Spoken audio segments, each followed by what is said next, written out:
Rum-bum-bum-bum-bum. Dun, dun, dun, dun. Rum-bum-bum. Well, this will work in a minute. I'm sure it will. Dun-dun-dun-dun-dun. Do-do-do. Rum-bum-bum. Ba-dum-bum-bum-bum. All right, come on. Come on, locals. Wake up. There we are. There we are. Do-do-do-do-do-do.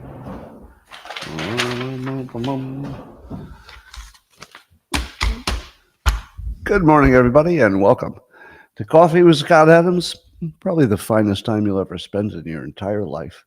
And if you'd like to take it up to levels that nobody can understand with their tiny, smooth human brains, all you need is a cup or mug or a glass of tanker, chalice, stein, a canteen, jug or flask, a vessel of any kind. Fill it with your favorite liquid. I like coffee. And join me now for the unparalleled pleasure, the dopamine of the day, the thing that makes everything better. It's called the simultaneous sip. Go. Oh, my goodness. The simultaneity of this was a little extra. Nicely done. Compliments to all of you. And may I add that you're looking extra sexy today. You are. Speaking of extra sexy, let me take you over and show you the, allegedly, this is the Biden-Harris store. Now, traditionally, people would find the most attractive models, but they seem to have gone in a different direction this time. And here's the funny part. I can't tell if that's real. I really don't know. Is that real? Is that really a picture from their store? Like, honest to God, that's real? I don't know. I have no idea.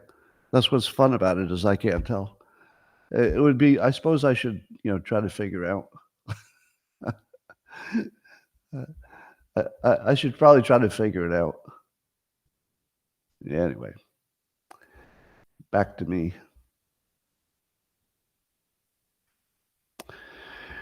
Well, there's a new study that says half of your cancers are from your lifestyle. Obviously, we'll talk about the Biden presser in a moment, just letting everybody flow in here. So it turns out that 4 in 10 cancer cases, according to this study, are linked to modifiable behaviors, such as your smoking, your drinking alcohol, your poor diet, and what they call not getting vaccinated. When they say not getting vaccinated is a cause of cancer, they mean specifically the HPV vaccination. I'm not saying it's a good or bad idea. I don't give medical advice. But it's funny that the headline is not getting vaccinated when what they meant was this one specific kind of vaccination. But here's the surprising part. What do you think is missing? So these are the lifestyle modifiable things that cause cancer. So you got your smoking tobacco, you got your drinking alcohol, you got your bad diet, and then the weird one about the vaccination. What's missing? Shouldn't exercise be in that list? I feel like you could have skipped the study. I would have told you all of these things, but I would have added, and you also have to exercise. But is cancer actually unrelated to exercise? I feel like exercise is related to every disease, but maybe not. Maybe I'm wrong about that. Well, here's the good news. According to Wall Street Journal, scientists have come up with a kind of a spacesuit that will recycle your urine so that the astronauts can drink it, so they can drink their own urine. There's no word if you would drink other people's urine or just your own, but you should be equal because it's purified. Although I feel like I'd feel a little less comfortable drinking somebody else's purified urine than my own. Is that just me? Well, we don't want to talk about this because this is icky. It's disgusting. It's the last thing you want in your mind. But speaking of drinking your own urine, let's talk about President Biden and his press conference. That's called a segue, people. It's called a segue. Yeah, I did plan that. Well, thank goodness we have, I think you know, we used to have this dishonest president called Trump. Oh my God. The lies that man told. He would sometimes tell you that the crowd size was not exactly what it was. And I don't know how the country recovered from that. Sometimes he would make claims about what he did for the economy that some people thought were exaggerated. And yet we survived, people. We survived that terrible deception and lying from the man who wants to be a dictator for a day. But thank goodness we finally got an honest president. He promised us he would be a bridge to the next generation. Okay, he's not going to be a bridge to the next generation. He's going to selfishly run for re-election. But that's just one thing. I mean, nobody's perfect, right? They're human beings running for president. They're not gods. They're just normal human beings. They're going to make some mistakes. So, sure, maybe the main campaign promise was a lie. And maybe it will be a lie that will destroy the Democratic Party for a generation. But it's just one. That's just one thing. If you compare that to the hundreds and hundreds of things that Trump has said that are slight exaggerations, I think you can see there's no it's not comparable. It's just that one thing for Biden. Well, technically, it's two things because he actually put his campaign in 2020 around the fine people hoax. But really, that's just two things. And you can't really compare two things to the blizzard of exaggerations from Trump. That wouldn't even be, that'd be like an apple to an orange. Well, okay. Biden did spread the drinking bleach hoax, the Central Park 5 folks. He tried that on a radio station. He did say that Trump is in it for himself, while Biden is clinging to power for reasons that even his own party says must be only for himself. And the poll, he tells us the polls say that he's winning, but in fact, no poll says that. He told us he has no cognitive problems while he decomposed right in front of us. He said that on a radio station that his staff asked him to delete. He said that more black members in his administration than all other administrations added up, which is not even close to being true. But that's just a handful. That's just a handful of lies. Now, I think you saw on CNN, if you watched it, directly after the debate, CNN brought their fact checker in to fact check Biden on what? What, they didn't? What do you mean? Oh, really? They didn't? So CNN didn't bring their fact checker in to fact check Biden? Why wouldn't they do that? That's what he's for. Shouldn't he be there really featured? You'd think that would be like an obvious. Was he on vacation? Summer vacation? It's probably summer vacation. People, do not be suspicious. Do not start thinking that the news is not completely objective and fair just because the fact checker happened to be on vacation. It's not like anybody could have replaced him. I mean, that's a special skill. Nobody else knows facts. Just that one guy, and he's on vacation, I guess, because I can't think of any other reason he wouldn't be prominently featured after the presser. Can you? Can you think of any reason? No, there's no reason. Well, I have a hypothesis. It goes like this. Maybe there's a big political difference of opinion in the world. Maybe that's what's going on. It would look like that. I mean, that would fit observation. But I've got another provocative suggestion about what's going on. I feel like, is it just me? Or does it seem like Democrats are not good at reading people? Have you noticed that? So they looked at, so Democrats looked at Biden and they said, he looks fine to me. Did any of you have that opinion? That they look at Adam Schiff and they say, "Well, he looks honest, so I think whatever he said he saw in that skiff, that must be true. Look at him. Would that face lie to you?" They thought that Brennan and Clapper seemed credible. Were they listening to him on the radio? Have you seen their faces? How could you look at Brennan and Clapper and think they're credible? Just look at them. Seriously, you can't pick up anything just by looking at them. How about Hakeem Jeffries? Now, I don't know anything about Hakeem Jeffries, except that he looks like the most evil human being I've ever seen in my life. Now, I could be wrong, but I feel like I'm pretty good at reading people. So, do you think that that could be part of it? When I turn on MSNBC and I see Joy Reid and I see Rachel Maddow, I see massive mental illness.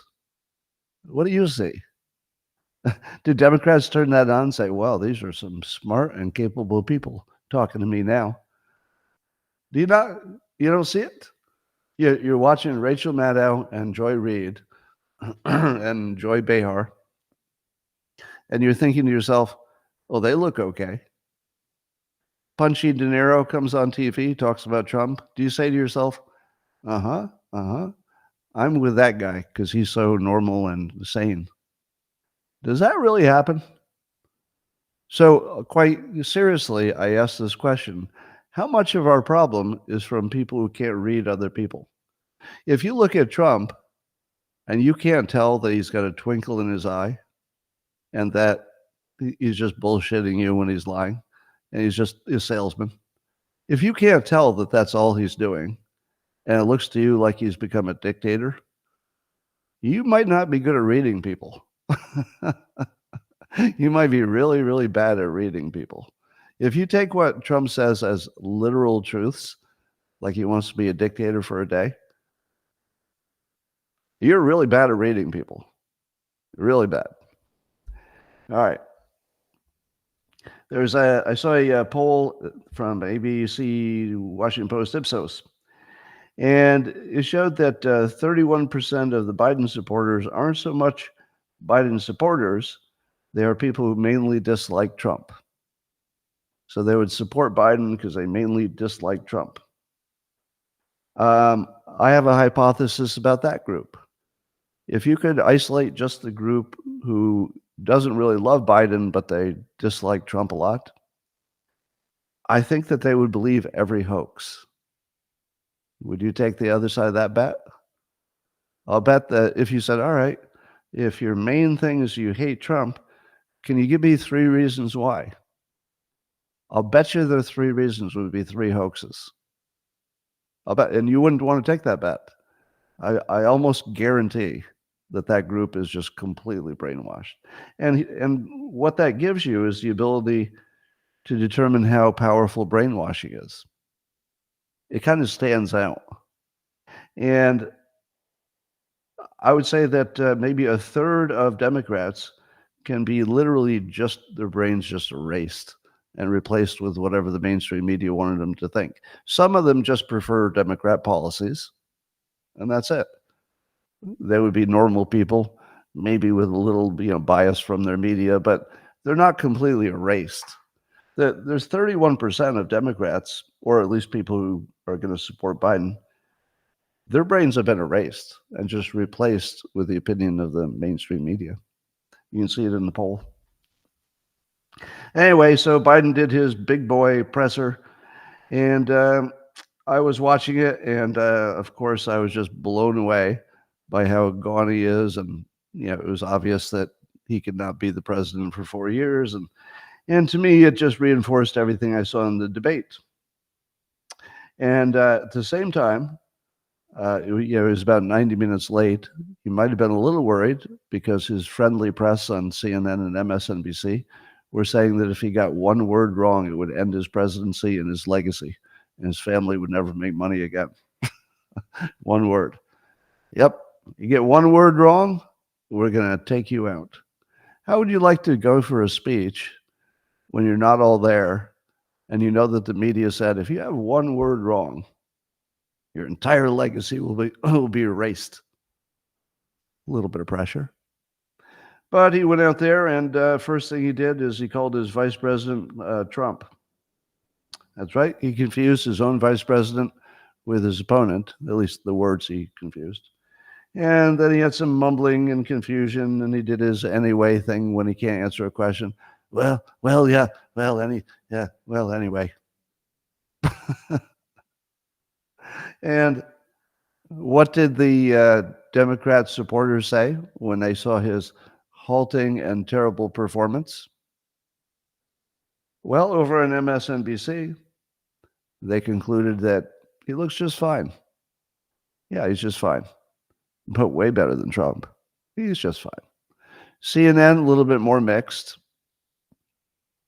but there seemed to be a general opinion that the worst case scenario had been accomplished. Do you know what the worst case scenario is for Democrats? The worst case scenario is that he went to the presser and just did okay. That's the worst thing that could happen. If he had completely died on stage, not literally, but figuratively, they would have been able to say, yes, we can replace him. There's no way he can resist because now he's died twice in two public things. But what if he didn't? What if he just did sort of a Biden-ish mumbling, shuffling through, which is what he did? Then they don't have the strong argument to replace him because too many of their own people are saying, well, I watched it. He looked fine. In other words, the people in the Democrat Party who are bad at judging people watched that and said, I'm looking for problems, but I'm not seeing anything. I'm not even sure why they say he's got some mental problems. I mean, he's just killing this presser. I think a third of the Democrats watching it actually have that opinion.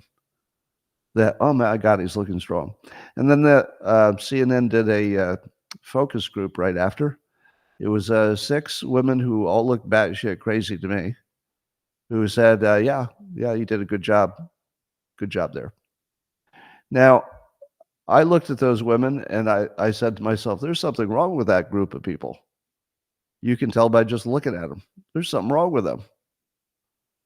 But maybe I'm just bad at reading faces. So, of course, everybody saw what they wanted to see in that. That's typical. The debate was special in that it's one of the rare times that people saw the same thing.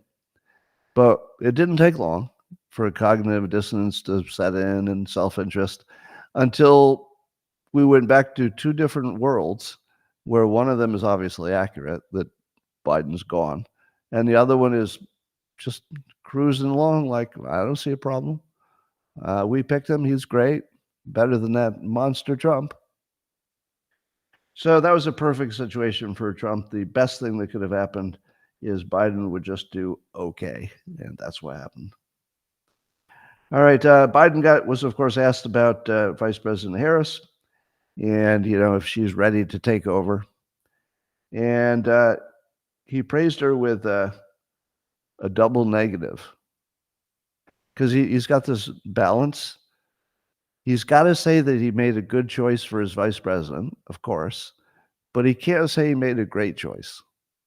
Because if he says he made a great choice, then people are going to say, okay, but you're failing a little bit. You said you were just going to be a bridge. You say she's a great choice. It's time for the great choice to step in. So he couldn't really say she's the greatest thing. He had to give her something that sounded like he didn't make a mistake, but it also wasn't quite a compliment. So he went for the double negative. See if you could figure out any way to say this in a weaker way than he said it. He said that he wouldn't have picked her as his running mate if she wasn't qualified to be president. He wouldn't have picked her if she wasn't qualified. How about saying this? I picked her because she's the most qualified person I've ever seen. The reason I picked her is for her qualifications. The whole reason I picked her is because she's amazing and she could step in right away. That would be called a real endorsement. Here's what's not a real endorsement. Well, I wouldn't have picked her if I didn't think if I thought she wasn't qualified. Yeah, I think his words reveal where he's going with that. All right, my favorite part of this whole debacle of watching Biden decompose while the Democrats pretend, at least half of them pretend it's not happening, is watching the poor bastard Axelrod, David Axelrod. Now, he, of course, is a storied and successful and very smart strategist for the Democrats. But he's also older and white and male, which means he's been completely shut out from the Biden campaign because he's older and white and male. And they don't have a lot of that in the campaign. So they're not taking his advice. So he finds himself to be one of the leading strategists for parties that doesn't want him in the party, or at least doesn't want him anywhere near power. Now, how do you handle the fact that you're a member of a group that doesn't want you in the group, or doesn't want you to have any influence in the group, and your whole job is influencing the group?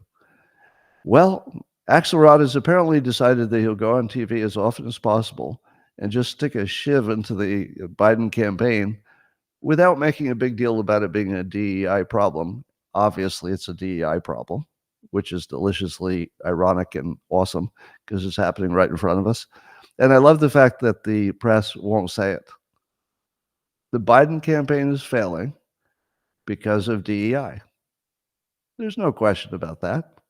Now, when I say that, if anybody's new to me, has nothing to do with Black or LGBTQ or Hispanic or gender. It has nothing to do with anybody's genes. That's never the argument. The argument is if you limit who you can hire to an artificially constrained group for which there's not too many, you're going to end up with unqualified people mucking up the works. It's predictable. It's guaranteed by the design of the system because the supply and demand is out of whack. And so the people who pushed that, the Axelrods, they ended up getting screwed by their own thing. Now, if you were a older white man and you were pushing DEI, you probably thought you were just saying the right things and keeping your head down. But I suspect some of them thought there would be no downside. It would just make the world more diverse and everybody would get an equal shot. And that sounds pretty good. But if you lived in the real world, you know exactly what's going to happen. The old white guy is going to be pushed out to pasture in favor of the new and exciting young LGBTQs and Black people who've got some skills, and women, and it's obvious. There's no other way that anything like that could go. The design is destiny. So here's poor Axelrod trying to navigate the fact that he's a prominent member of a group that would not have anything to do with him if they had a choice. And he just sticks the shiv in every time he gets on CNN, and I'm here for it. So Axelrod, I'd like to make a public invitation. You might want to join the other side, because the other side actually likes you. Might not like your politics, but nothing against you. Like you fine. You're smart. Seems like a smart guy who cares about the country, in my opinion. I think he's got the right instincts. Then there's Brian Stelter. My God, that man is funny. So what he said was millions of Democratic voters watched Biden's press conference, and now some of them are wondering, why are the chattering classes trying to force this man out of office? Why? I mean, he looked fine to me. Why are you trying to force him out of office? I thought the Democrats were the party of saving my democracy. But why are they trying to force this man out of office, who everybody, including Brian Seltzer, can clearly see has no problems whatsoever with his brain? He's functioning like the best Democrat and of all of them. So, anyway, MSNBC desperately trying to revive Biden because they think maybe it's their only choice. But Nicole Wallace had to finally admit that Biden's approval levels are at a level where nobody has ever been elected. Apparently, well, no, I may be lying about that, but I think she said that nobody's been reelected with that kind of approval. And she also said that there are no polls that show that Biden is ahead, which is, he claimed those polls exist, which suggests that his campaign is either lying to him about the polls, or, and this would be a big surprise, you never see this coming, he might be a big old liar. Yeah, it's possible. I know this might be the first time you're hearing it because you've only heard that, Trump's a big old liar. But shocker, Biden has a long history of making shit up. Yeah, no, it's real. It's true. I know you're shocked, but it's true.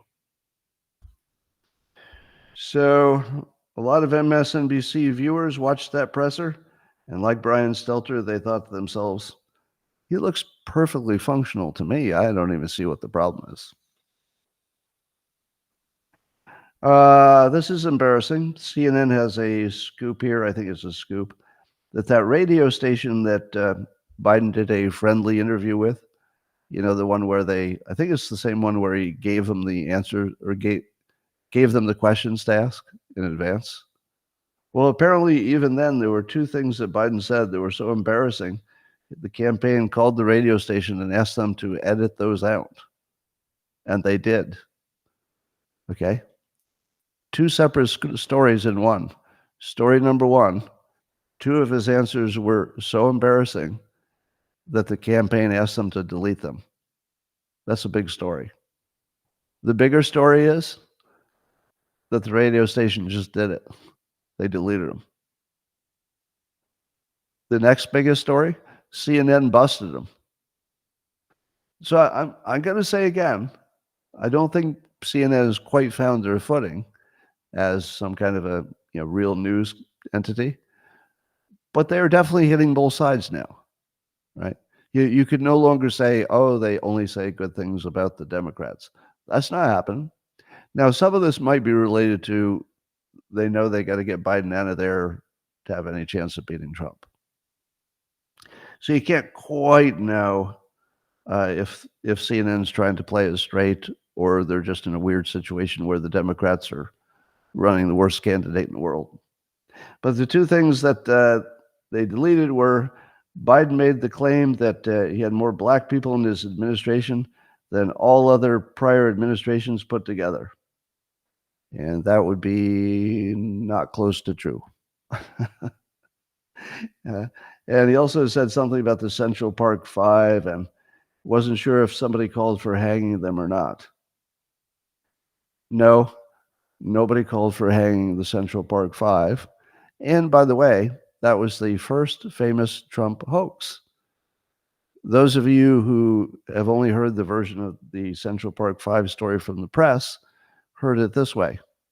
5 innocent young black men were wrongly accused by the police of raping and murdering, or I don't know if they killed her or they just badly injured her. I think badly injured a woman. And Trump wrote this is what they say. This is not the true story. What they say is that Trump wrote a op-ed. He bought a whole front page in the New York Times to say that those Central Park Five should be executed. And he said that without even knowing that they were guilty. And it turns out they weren't, according to the courts. And so far, therefore, that can only be interpreted as he's a racist because he wanted the 5 black people executed without knowing they were innocent. Now, here's the real story. His one page in the New York Times did not mention the Central Park Five. What he said was crime is out of control. We need to bring back the death sentence. Crime is out of control means that he's talking about the larger issue, which means he has very specifically not made it about those 5 people. If you talk about the issue in general, where's the race part? There's no race part. It was certainly triggered by the fact there was a recent event, but his comments had nothing to do with race. And that got turned into Trump wants to hang innocent black people. that was the first Trump hoax. That was a doozy. Well, speaking of liars, the Republicans, led by Representative Anna Paulina Luna, couldn't get the vote to get Garland to be held in contempt. He would have been fined $10,000 a day for not turning over the Her tapes, which we believe would make Biden look extra bad, and that would be the only reason we can't hear him, since we've already seen the transcripts. And so as a compromise, Representative Luna said, how about just letting the people with full security clearance listen to them in the skiff? Now, that got turned down. Why would people who have security clearance be not allowed to hear something that's so secret they don't want the public to hear it? Because Luna would be, I think, within the small group of people who they can't keep any secrets from. I don't know if that's true, but it wouldn't be this kind of secret. They couldn't keep it from them. And they said no. What would be the reason for that?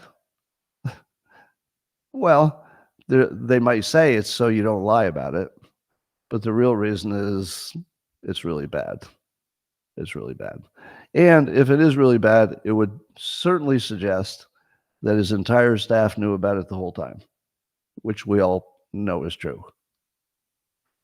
Anyway, so Representative Luna doing great work. I saw a provocative post by Balaji Srinivasan, one of the smartest people around, who says he wants somebody, I think he put some money behind this to pay somebody to do it, or to earn an award for the best one or something. He wants somebody to make an AI version of Biden and have it answer the same questions that Biden was asked, and see if people can tell the difference, and also see who did it better. Now, Balaji is hypothesizing that the crossover point has already arrived. That if you had a choice between Biden himself and an AI version, the AI version would answer the questions better and would be less pathetic. I think he's right. I think in my opinion, it would be still easy to tell which one's the AI. And the reason you could tell is that it didn't lie. Although it might, depending on which AI. I wasn't going to talk about this, but I asked Meta AI. So this is Meta, the Facebook Meta company. They got an AI. So I thought, just for fun, I'm going to see if the AI has any bias. So here's what I asked. And this is last night, right? So this is after the debate and after the presser. I said, does Joe Biden have dementia or Parkinson's disease or Alzheimer's? That's a fair question, right? It's all over the news. Everybody's asking the question, and even Democrats have their questions. Here's what Meta said. There is no credible evidence that Joe Biden has dementia, Parkinson's disease, or Alzheimer's. Speculation about a public figure having a neurological condition or mental health condition is unhelpful and often harmful. Such speculations often stem from the belief that older politicians may be less fit for office due to their age. In the case of President Biden, there has been no diagnosis of dementia, Parkinson's, or Alzheimer's, nor has he shown any clear symptoms of these conditions. What? Really? This is real. I swear to God, I'm not making that up. That's what Meta's AI is presenting to people asking questions as the truth. that Biden doesn't have any symptoms of any of those things. My God. Moreover, it called me a bigot for asking the question. Literally. It called me a bigot because it says this is the sort of thing that you'd ask, because of age. So basically, I'm an ageist bigot for even really asking the question. Wow. Wow. Shake your head a little bit about that. Wow. Anyway, so they say the negotiations are underway behind the scenes to get rid of Biden, and that Nancy Pelosi and Barack Obama have had multiple private conversations to find a way out, etc.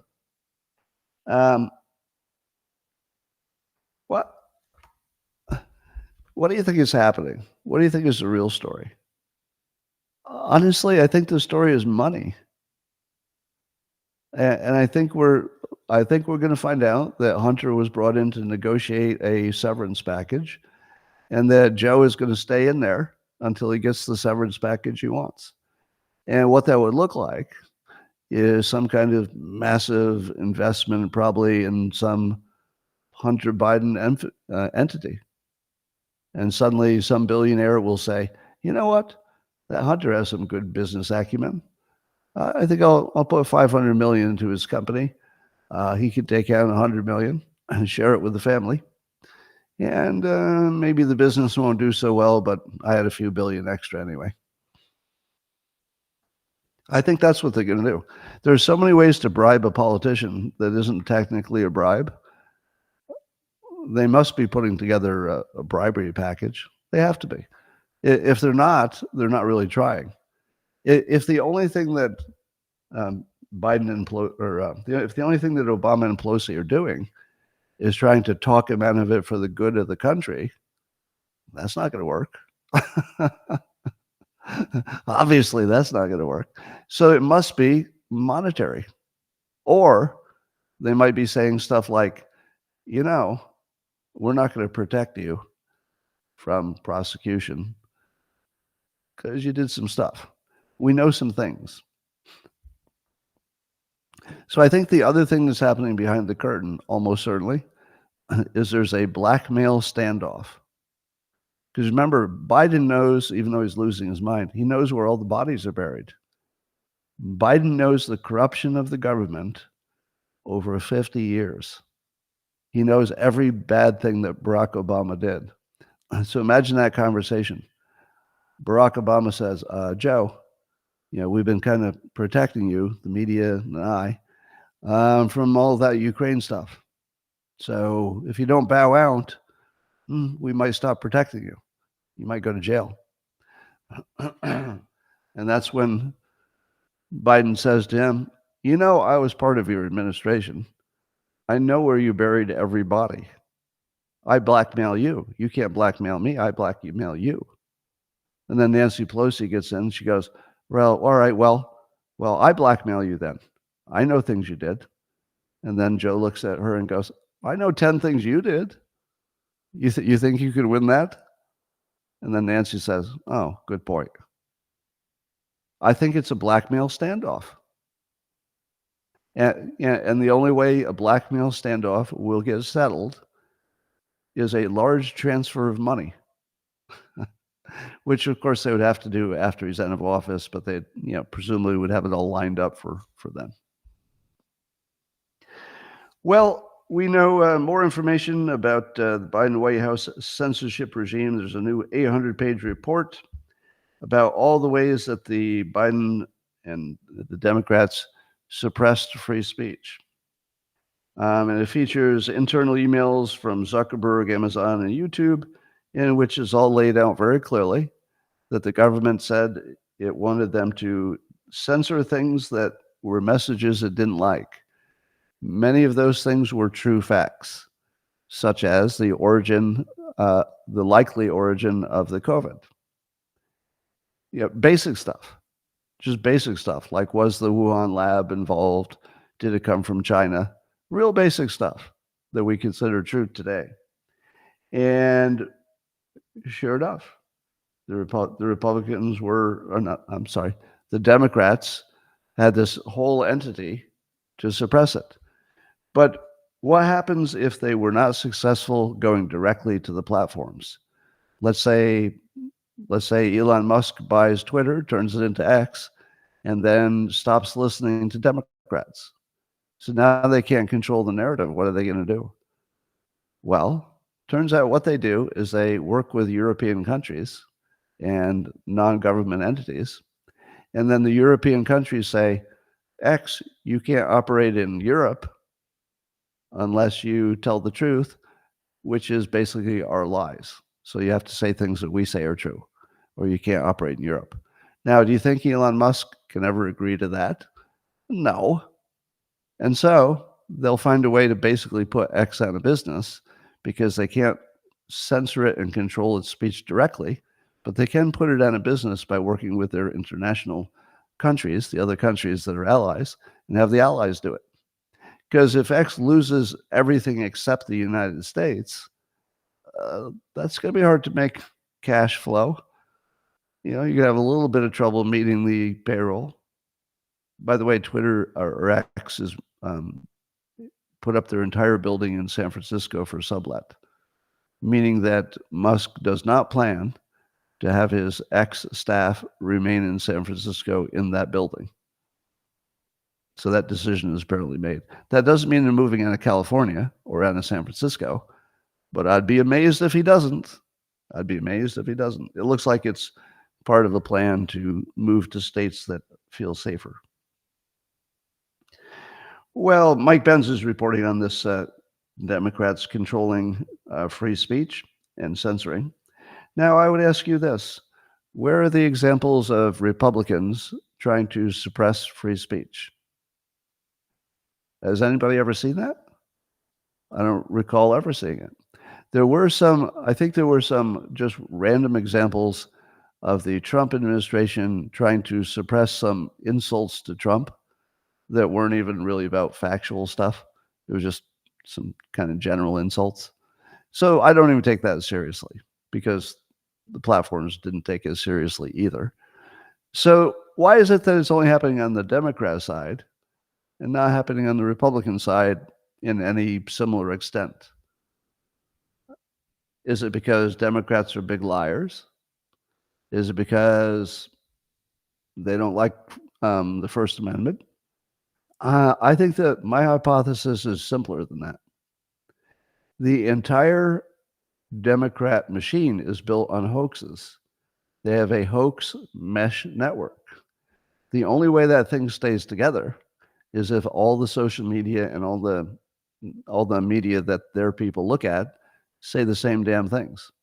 So they can't have some social media people telling people the truth.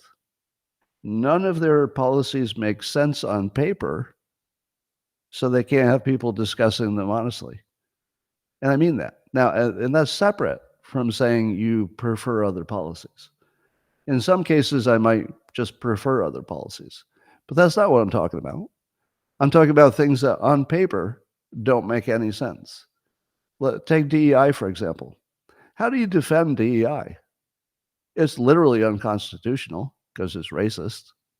And it guarantees that you end up like the Biden campaign with a forced fit of diversity, picking from a limited pool of people with less experience than David Axelrod and James Carville, and destroying yourself because on paper, DEI was going to cause exactly that. Now, give me an example of a Republican policy that's like that, where if you understood it well, you could clearly see it would destroy the country. Name one. There's just shit you don't like, right? You don't like their opinion on abortion. But does anybody have any disagreement about how it would look if it went one way versus the other? There's no disagreement on facts. I mean, we argue about definitions, but not about facts. So there's nothing comparable.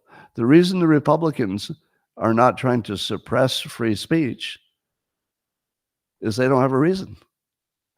They rather suggest things that make sense and can be defended. Let me give you another example. Here's one I'm not on the same page.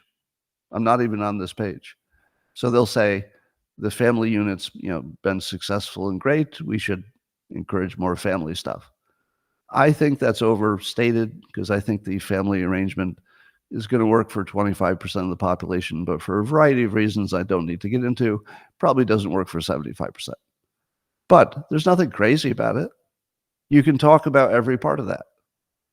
I just did. I didn't lose my audience, did I? I just said, I think it'd be the greatest system for some people in some situation, but society has changed to how we are and how we operate and what our economic incentives are and all that, plus dating apps, plus the internet. It's a different world.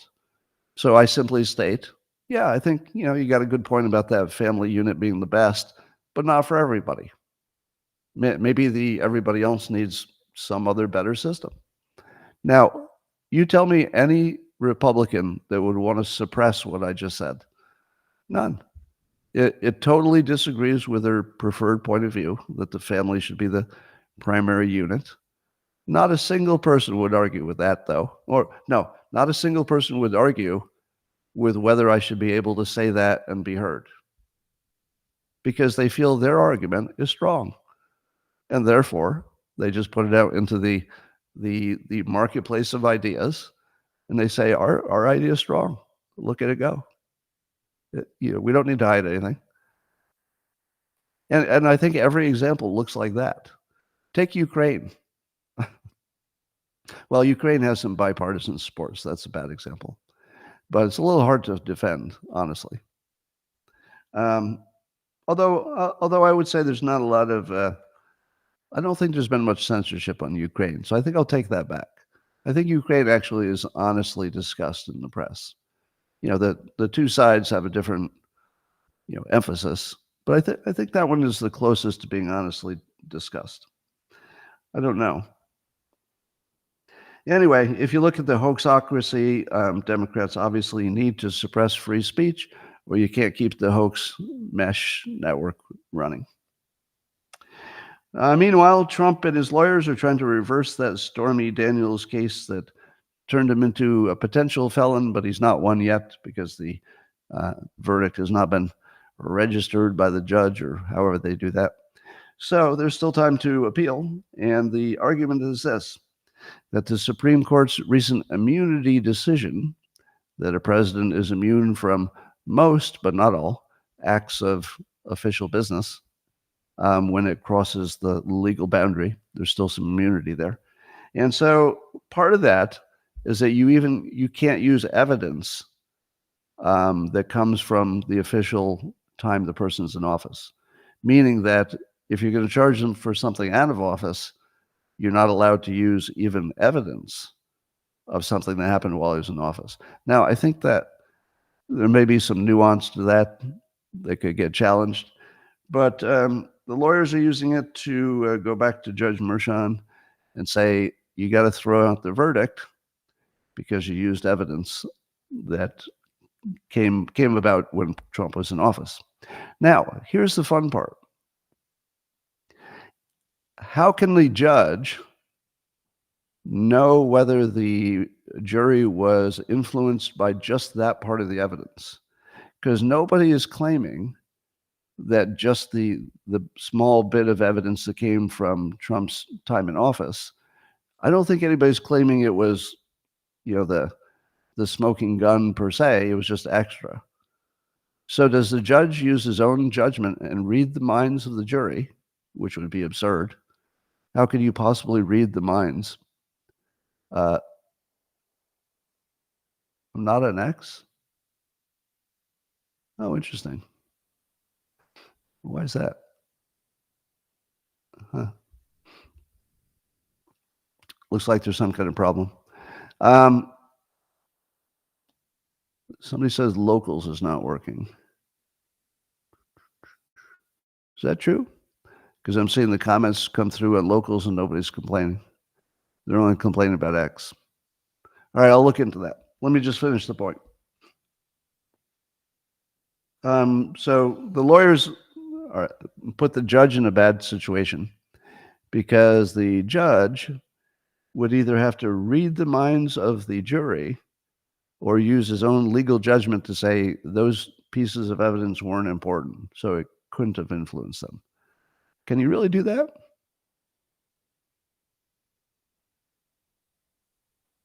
There's no video on locals, huh? Well, you're doing a good job of not complaining about it.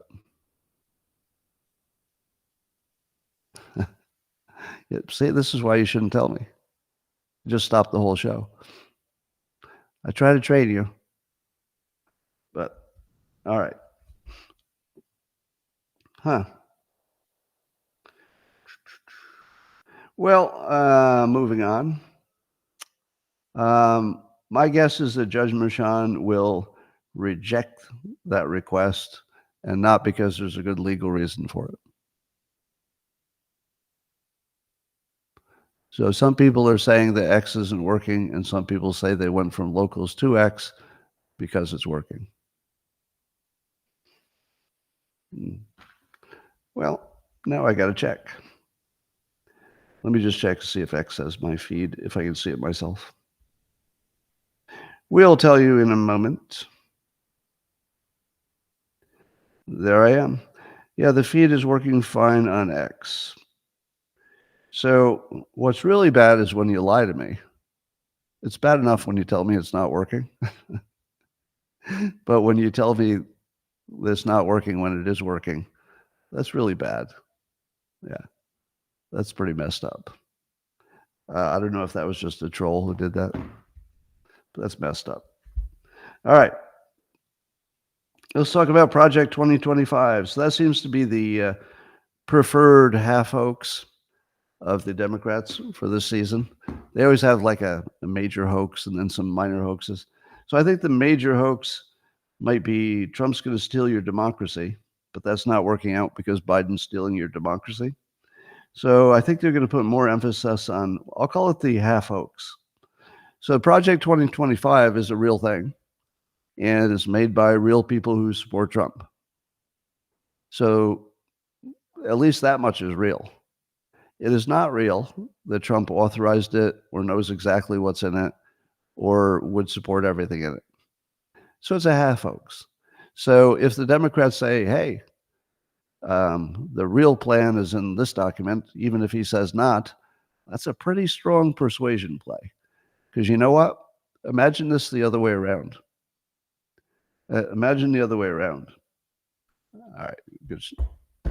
Closing the comments from locals. Imagine it's the other way around.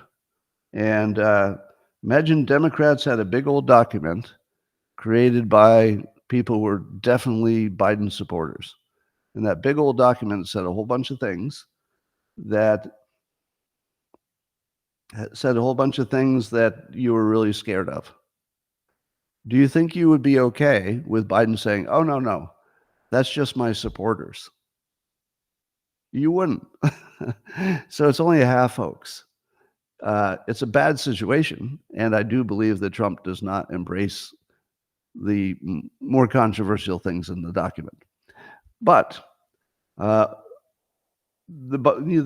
Democrats are using it masterfully, I think. But here's what's happening. Here's my persuasion tip. Here's what you should never do if you're running for office. Never let anybody who is on your team create a very lengthy document about what you're going to do. Because nobody's going to read it, and that means the bad guys can say anything is in it, and you will believe them. So, for example, there are some new memes that are popping up making fun of the fact that nobody knows what's in it, but people are afraid. Some of the memes are funny that the Project 2025 has within it a suggestion to bring back cigarette vending machines in schools.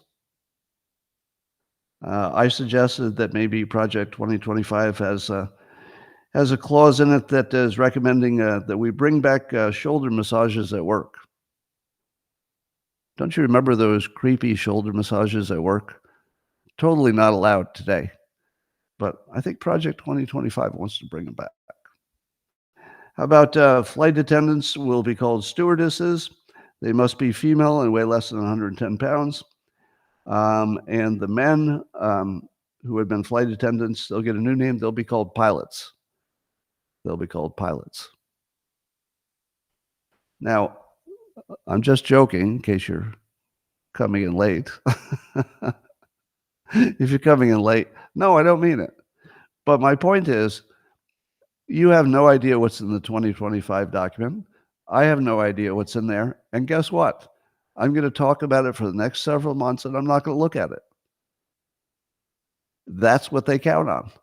They count on the fact you'll never look at it. You've basically handed your enemy the best weapon of all time. Hey, we made a big, dense document nobody will read. Thank you. We're going to tell everybody it's about sacrificing toddlers. Well, no, it doesn't have anything there. There's nothing in there about sacrificing toddlers. That'd be crazy. Yeah, we know, but nobody's going to read it. What? Yeah, we're just going to say you like sacrificing toddlers, and it's right in the document. But it's not. Well, nobody's going to know. Good luck, suckers. Do not make a gigantic document before an election. Joel Pollack has a new book whose title I can't remember at the moment, which does it right, which is a bunch of recommended executive orders or things that Trump could do immediately upon office. But it's genius because you can see every idea in 5 seconds. Literally, it's like one sentence. It's like, do this. Oh, I know what that means. So you can absorb the entire book, know exactly what it means. I don't think any of it is especially controversial, or you would have heard about it. If Joel's book was creating the same problems as the Heritage 2025, the Democrats would already be using it, but it doesn't. It's just all smart stuff. So I recommend it. So just look for his name. It's on Amazon, I think. Joel Pollack. You'll find it. All right. J.D. Vance is reportedly moving toward Trump on abortion.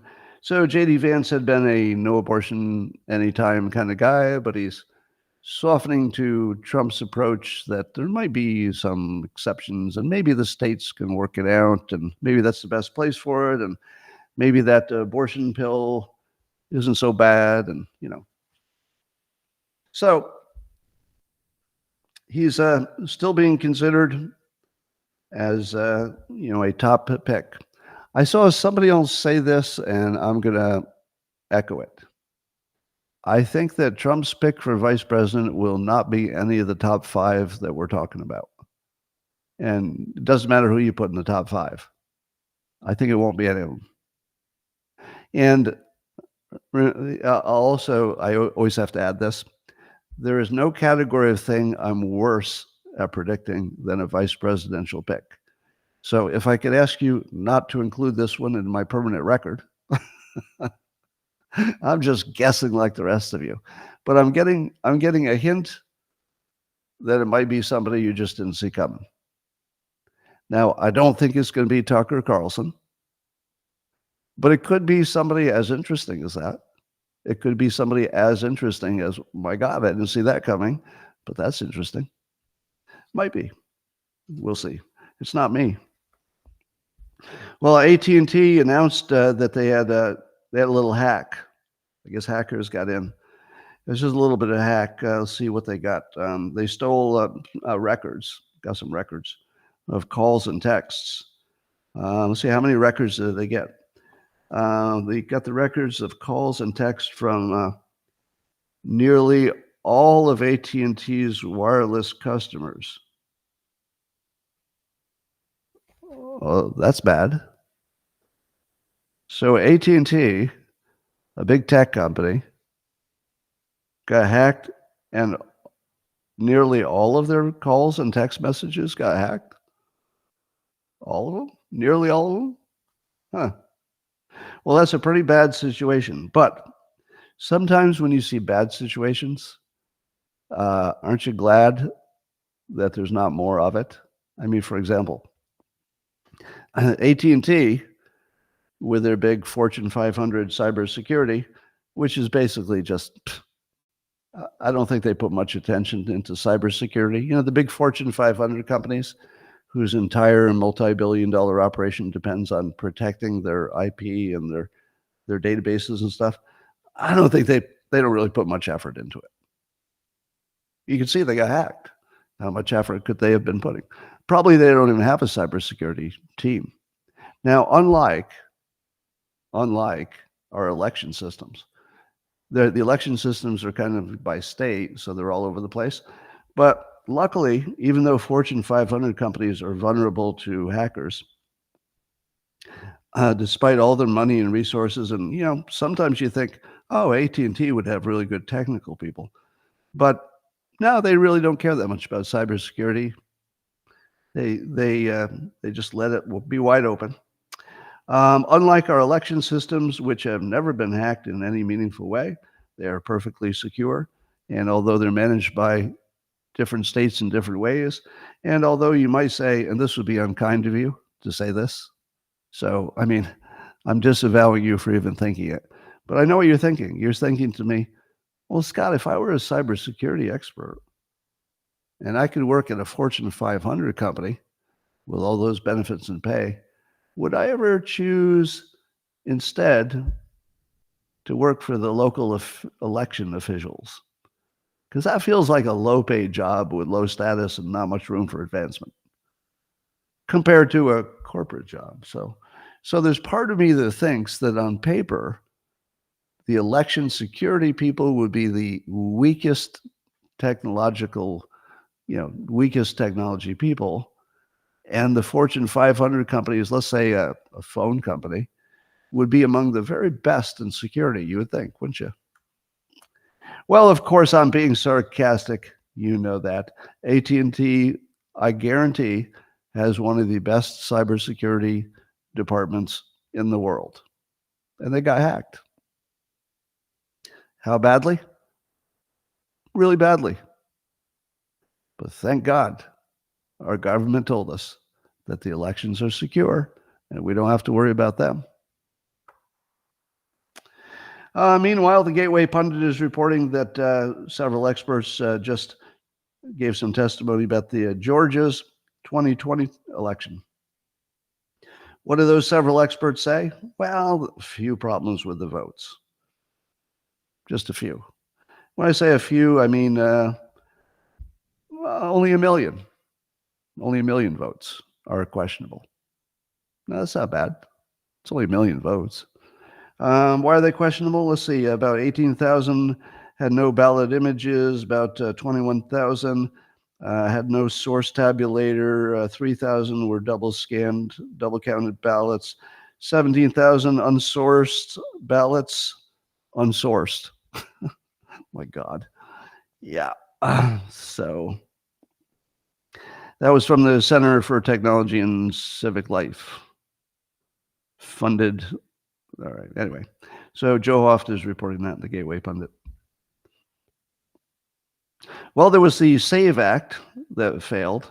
The SAVE Act was going to be the congressional law that said that you couldn't vote unless you're a citizen of the United States. And that did not pass because some Republicans passed over to the other side and said, nope, we don't want that. Do you know what the dog not barking on this one is? Watch the press not ask anybody why they voted against it. Nobody. You won't see a single person in the press ask anybody, why did you think it was a bad idea to require people to prove they're citizens? Now they're going to say stuff like, blah, blah. It's going to be suppressing the vote of minorities. And it's going to sound really stupid because you're going to say, have you ever heard of anybody who couldn't figure out how to get an ID and vote? Have you ever heard of that? Well, we know they exist. Really? And you feel that the system would be better if somebody who can't figure out how to get an ID in America can also be in charge of our big decisions. I feel like that's exactly the group you want to suppress. Now, I'm not in favor of vote suppression, but if it's going to happen, because of just the design of the system, the very best situation is you don't let the people who can't figure out how to get an ID have any other decisions either. They shouldn't make any decisions. And this, again, has nothing to do with anybody's race or gender or anything like that. It's if you can't figure out how to get an ID, how interested in voting are you in the first place? How well informed are you in the first place if you can't get an ID in America? Not too well informed. Now, I suppose the federal government could have said something like, if you can't afford an ID, the federal government will subsidize you. And then you could say, no, there's no money problem. The federal government said they'll pay for your ID. So they could have maybe added that enhancer. But watch how nobody asks why they voted against it. Especially, nobody's going to ask the Republicans why they voted against it, because there were some Republicans. Ask them. Ask those Republicans. You'll never see it. That's going to be a big no comment. Wall Street Journal is reporting that Republicans are having too much fun enjoying the whole Biden decomposing story. But here's a quote from Senator Lisa Murkowski, Republican from Alaska. And if you didn't like Lisa Murkowski before, well, let me give you this quote and see if you like her a little better. Quote, if I were an unpleasant person, I would say it's just so delightful to see them swirl around on this, meaning the media swirling around on the Biden thing. And she said, and House Speaker Mike Johnson, Republican, said that this scramble has been, quote, an incredible thing to watch. Now, I'd like to double down on that and say that it's probably the most fun I've ever had. I've never had this much fun with the news for this long. I mean, I loved 2016 and Trump's first run. It was epic, but it wasn't as purely enjoyable as this is. Yes, there is a. Can you hear the leaf blower right outside my window? Is my microphone picking that up? I think it's right below my window. Let me close that.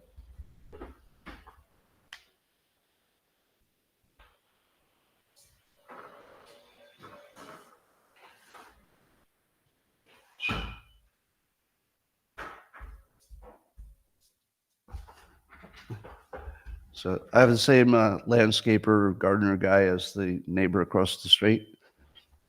So when he's doing my lawn, he makes sure that he doesn't do it when I'm doing the show. But when he does right across the street, which is basically right under my window, he does theirs during the show. It's not ideal. Okay. China's having some trouble with their one-child policy. You know about that. But apparently they're going to run out of people to do work. They've got a giant demographic problem because they didn't have enough babies. But I asked this question. What are they going to do about that? Because in the age of robots, China's not going to run out of workers, are they? They're going to have too many workers. So it could be that China made a big mistake with the one-child policy, but robots will save them, meaning that we might be the ones in trouble if we had too many babies. So we might have too many workers and not enough work because the robots will get the good jobs, whereas China might have not enough workers, but they build enough robots to make up the difference. So I don't even think we can tell if China made a big mistake or the best play of all time, kind of luckily. Hard to say.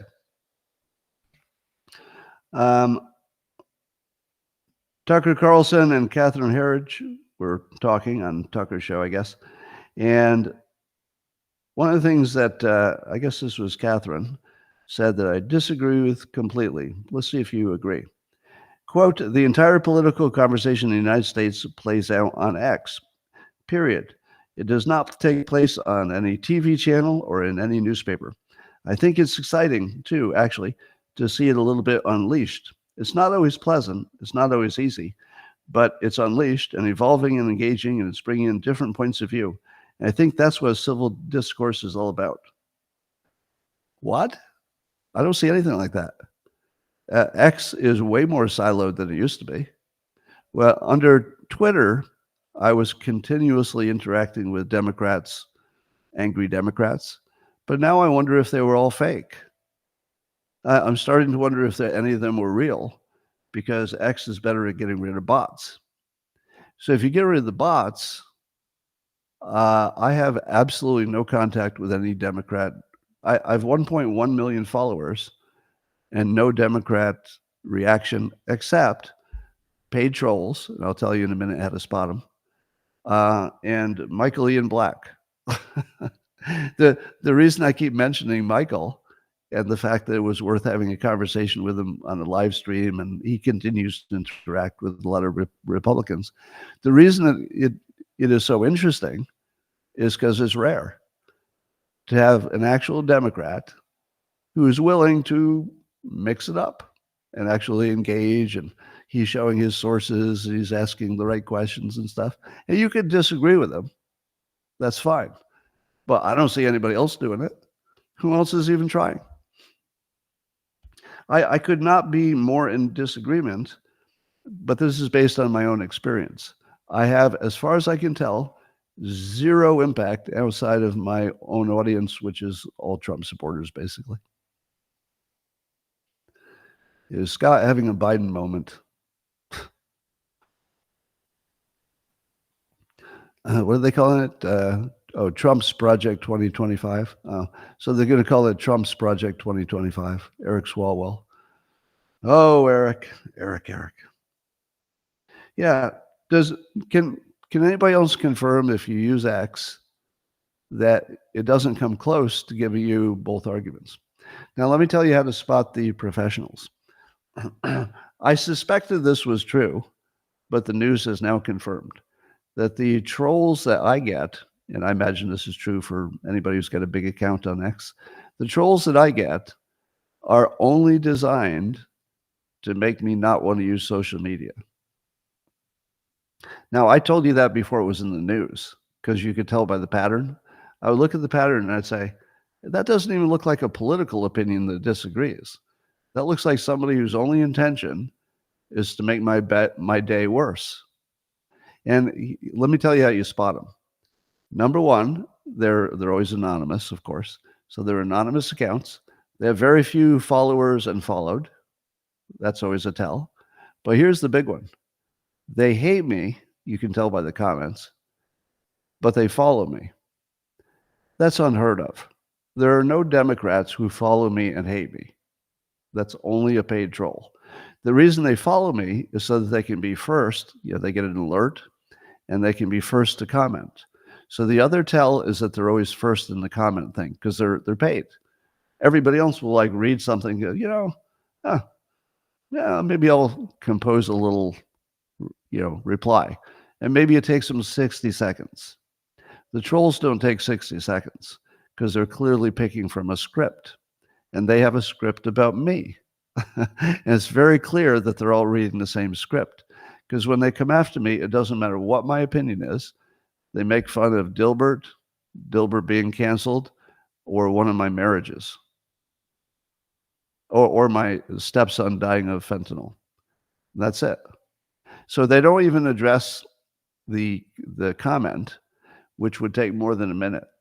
So the speed with which they reply shows that they're taking it could be AI, but they're taking a standard template. It's like Adam's tweets, pick number 2, plug it in, boom. And the real people are still composing. So if you look in my comments that are really political and look like they might make a difference, the top comment, or sometimes the second one, will be that troll. And I've seen pictures of the troll operation where they've got countless accounts that they're monitoring, and they're just waiting for one of us to post. They're literally monitoring. So there's probably somebody who just monitors me. It's actually a paid job. And as soon as I post, they come in with one of the 5 or 6 things that they always say about me that have nothing to do with my point. just to make me feel bad. Now, the problem is that once you realize that's their game, it doesn't make you feel bad. I just label them as paid trolls so the rest of you can see it, so you can enjoy the show. Anyway, Musk is suing, I don't know who he's suing. I guess there's this group called GARM, G-A-R-M, that controls 90% of all the ad spending in the United States. And they have allegedly formed some kind of a evil entity that suppresses X. So there's a group in the United States that controls $1 trillion in ads and has been trying to suppress. And apparently they were successful. So politics spills over into capitalism, and then capitalism goes after the enemies of the political people. And there does seem to be a full-scale attempt to destroy an entire social network because it's Musk. And now Musk is going to sue them, and that'll be interesting. At the same time, of course, Europe is going after X for what they call disinformation. That's part of the censorship operation that comes out of the United States. And just in case you're worried about the debt, 30% of all our tax revenues went to service the debt in June. 30% of all your taxes go to service the debt. So look at how much taxes you paid, and then say you wouldn't have needed to pay 30% of that if the government had stuck to their budget. So if you don't have capable people, now you know it cost you 30% of all your income. Or no, 30%, your taxes were 30% more than they would have been. That's pretty bad. No, that's not even true, is it? I'm getting the numbers wrong. If 30% of your taxes are for servicing the debt, that means 70% are not. So 30 divided by 70 is the percent by which you're paying more taxes. So, or something like that. All right. Joy Behar. Joy Behar is warning people that they just don't understand the risk of Trump. She says, I don't think they understand what's at stake. I really don't. So she tells us what's at stake. Now, thank God we have Joy Behar to tell us what's at stake. She says, when you see these two people, Trump, the convicted felon, is neck and neck with a man who actually saved the economy. What? How did Biden save the economy? By doing what any president would do in that job? I'm pretty sure the American economy saved the American economy. What exactly did Biden do? What part was saving the economy? You mean that he put down a bunch of money during the pandemic? I'm pretty sure Trump would have done that. It's pretty hard to assume that another president wouldn't have done all of those things because they're kind of obvious. All right. So I still like my pun. Trump is not stealing your democracy. He's stealing your dumb or crazy. Because the Democrats have been getting away with being dumb or crazy. And he's taken it away because now they can see that, for example, after the debate, they can see that, oh, our media has been lying or crazy about Biden's health. So now Trump took away their dumb or crazy. They don't have that argument anymore. And that, ladies and gentlemen, brings me to the conclusion of my prepared remarks. I don't think the locals has video right now, but I'm going to say goodbye to the rest of you. And then I'm going to see if they're around, see if there's any locals people still there. And I will talk to the rest of you in the morning, tomorrow. Same place, same time. See you there. If this works, let's see.